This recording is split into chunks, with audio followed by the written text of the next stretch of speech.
মা এমন এক নিঃস্বার্থ ভালোবাসা যার কোনো তুলনা এই দুনিয়াতে নেই। কিন্তু এই আধুনিক যুগে কিছু সন্তান টাকার মোহে আর স্ত্রীর প্ররোচনায় সেই মায়ের ভালোবাসাকেই ভুলে যায়। আজ শুনুন এমন এক অভাগী মায়ের গল্প, যাকে তার নিজের আদরের ছেলেই বৃদ্ধাশ্রমে ফেলে এসেছিল। আর তারপর আল্লাহর ভয়সালা কেমন ছিল তা শুনে আপনারও চোখের পানি আটকে থাকবে না।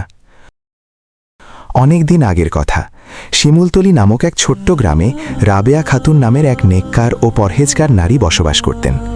তার স্বামী রহমত আলী ছিলেন একজন সাধারণ কৃষক। তাদের ধন সম্পদ তেমন ছিল না ঠিকই, কিন্তু অন্তরে ছিল আল্লাহর ভয়। অভাবের মাঝেও তাদের সংসারে চরম শান্তি বিরাজ করত। আল্লাহ তাদের দাম্পত্য জীবনকে একটি ফুটফুটে পুত্র সন্তানের আগমনে আলোকিত করেছিলেন, যার নাম তারা রেখেছিলেন রায়হান। রাবেয়া খাতুন তার ছেলেকে অনেক আদর যত্নে বড় করছিলেন। খুব ভোরে উঠে তিনি তাহাজ্জুদের নমাজ পড়তেন এবং এরপর ছেলেকে বুকে জড়িয়ে আল্লাহর কাছে তার উজ্জ্বল ভবিষ্যতের জন্য দোয়া করতেন। কিন্তু এই পৃথিবীতে কোনো আনন্দই চিরস্থায়ী নয়, আল্লাহর ইচ্ছার ওপর কারও হাত নেই। রায়হানের বয়স যখন মাত্র 5 বছর, তখনই এক কঠিন রোগে আক্রান্ত হয়ে রহমত আলী ইন্তেকাল করেন। ইন্না লিল্লাহি ওয়া ইন্না ইলাইহি রাজিউন। স্বামীর মৃত্যুর পর রাবেয়া খাতুনের মাথার ওপর আকাশ ভেঙে পড়ে। আত্মীয় স্বজন সবাই মুখ ফিরিয়ে নেয়, কিন্তু রাবেয়া খাতুন তার ছোট্ট রায়হানের মুখের দিকে তাকিয়ে জীবনযুদ্ধে নেমে পড়েন। তিনি মানুষের বাড়িতে কাজ করতেন, রাতে প্রদীপের আলোয় বসে সেলাইয়ের কাজ করতেন। অনেক দিন এমনও হয়েছে যে ঘরে সামান্য খাবার ছিল, রাবেয়া খাতুন ছেলেকে খাইয়ে নিজে শুধু পানি খেয়ে রাত পার করে দিয়েছিলেন। রায়হান যখন মায়ের এই হাড় ভাঙা খাটুনি দেখত, সে বলতো, মা, আমি বড় হয়ে অনেক টাকা আয় করব, তোমার সব দুঃখ আমি দূর করে দেব। ছেলের মুখে এই কথা শুনে রাবেয়া খাতুন জায়নামাজে বসে আল্লাহর কাছে কাঁদতেন আর বলতেন, হে আল্লাহ, আমার ছেলেকে তুমি বড় মানুষ বানাও, ওর জীবনে কোনো কষ্ট দিও না। আল্লাহ রাবেয়া খাতুনের দোয়া কবুল করেছিলেন। রায়হান মন দিয়ে পড়াশোনা করে শহরের এক বড় কোম্পানিতে মোটা বেতনের চাকরি পায়। এরপর সে শহরেরই এক বড়লোকের মেয়ে তানিয়াকে বিয়ে করে। তানিয়া দেখতে অনেক সুন্দরী হলেও তার ভেতরে অহংকার আর দুনিয়ার লোভ কানায় কানায় পূর্ণ ছিল।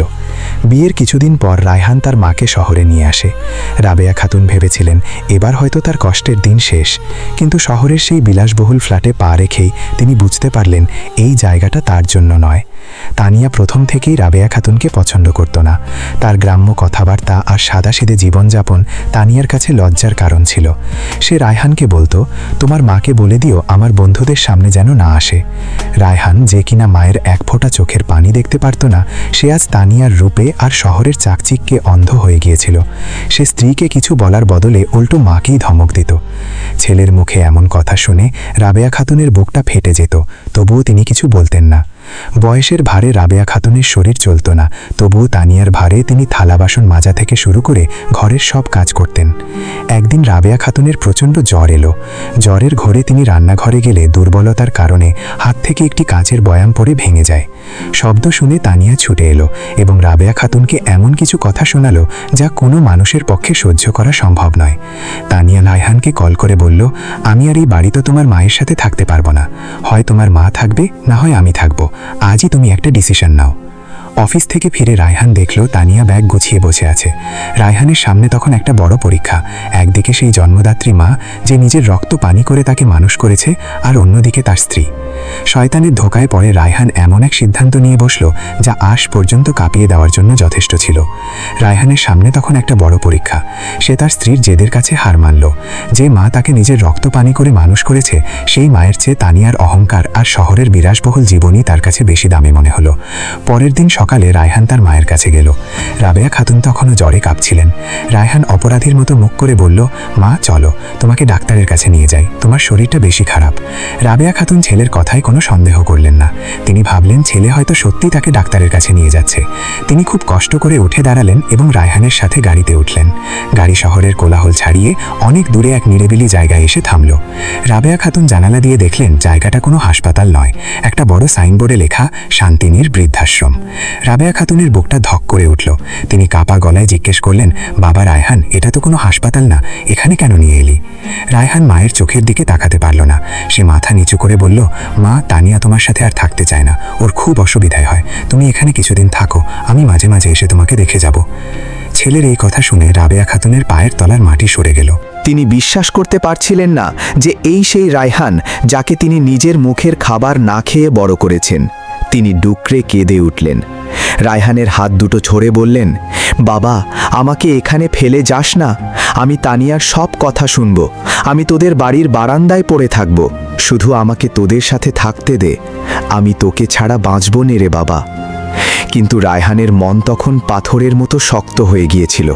সে মায়ের হাত ছাড়িয়ে নিয়ে বৃদ্ধাশ্রমের কর্তৃপক্ষের কাছে তাকে বুঝিয়ে দিল এবং গাড়ি ঘুরিয়ে চলে গেল।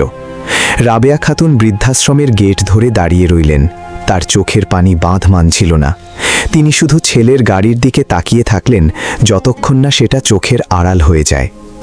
বৃদ্ধাশ্রমের সেই ছোট আর অন্ধকার ঘরে রাবেয়া খাতুনের দিন কাটতে লাগল। তিনি কারো সাথে কথা বলতেন না, খাবারও ঠিকমতো খেতেন না। সারাদিন শুধু জানালার দিকে তাকিয়ে থাকতেন, যদি ছেলে একবার তাকে দেখতে আসে। কিন্তু মাস পেরিয়ে বছর ঘুরে গেল। রায়হান একবারের জন্য তার মাকে দেখতে এলো না। কিন্তু রাবেয়া খাতুন একজন সত্যিকারের মা ছিলেন। এত কষ্ট পাওয়ার পরও তিনি ছেলের জন্য কোনো বদদোয়া করেননি।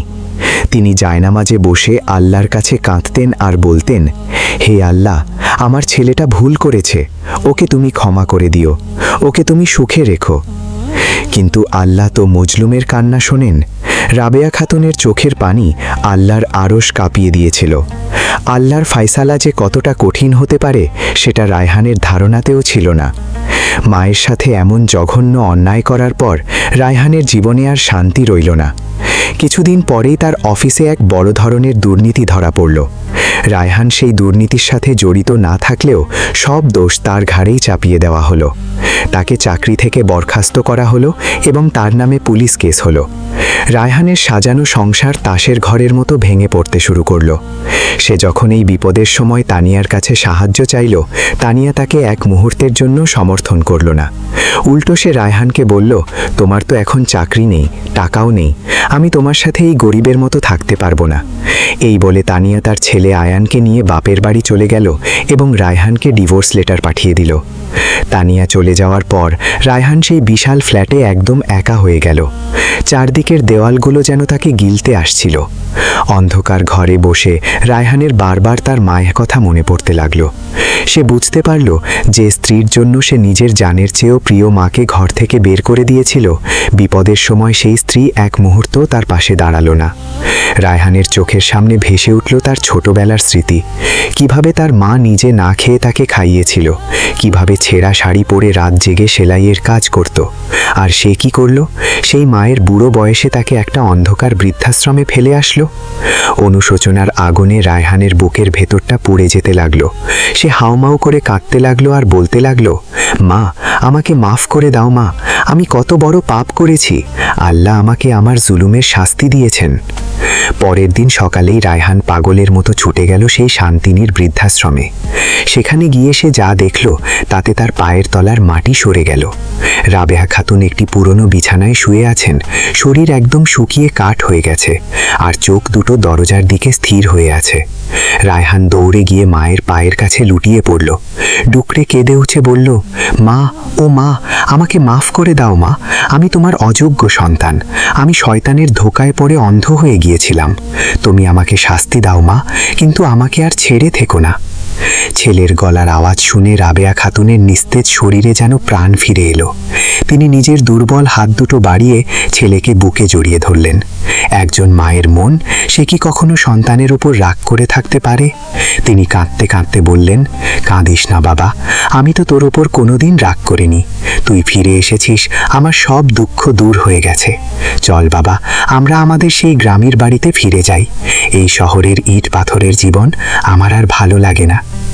এরপর রায়হান তার মাকে নিয়ে তাদের সেই পুরনো গ্রামের বাড়িতে ফিরে যায়। সে বুঝতে পেরেছিল মায়ের পায়ের নিচেই আসল জান্নাত, আর মায়ের দোয়াই হলো দুনিয়া ও আখিরাতের সবচেয়ে বড় সম্পদ। প্রিয় দর্শক, এই গল্প থেকে আমাদের শিক্ষা নেওয়া উচিত যে বাবা মায়ের সাথে কখনো অন্যায় করতে নেই। দুনিয়ার মোহ এবং অন্যের প্ররোচনায় পড়ে যারা বাবা মাকে কষ্ট দেয়, আল্লাহ তাদের এই দুনিয়াতেই লাঞ্ছিত করেন। দুনিয়ার সব মানুষ বিপদে আপনার সাথে বেইমানি করলেও একজন মা সবসময় তার সন্তানের মঙ্গল কামনা করেন। আসুন আমরা সবাই আমাদের বাবা মাকে সম্মান করি এবং তাদের যত্ন নিই। আল্লাহ আমাদের সবাইকে সেই তৌফিক দান করুন। আমিন।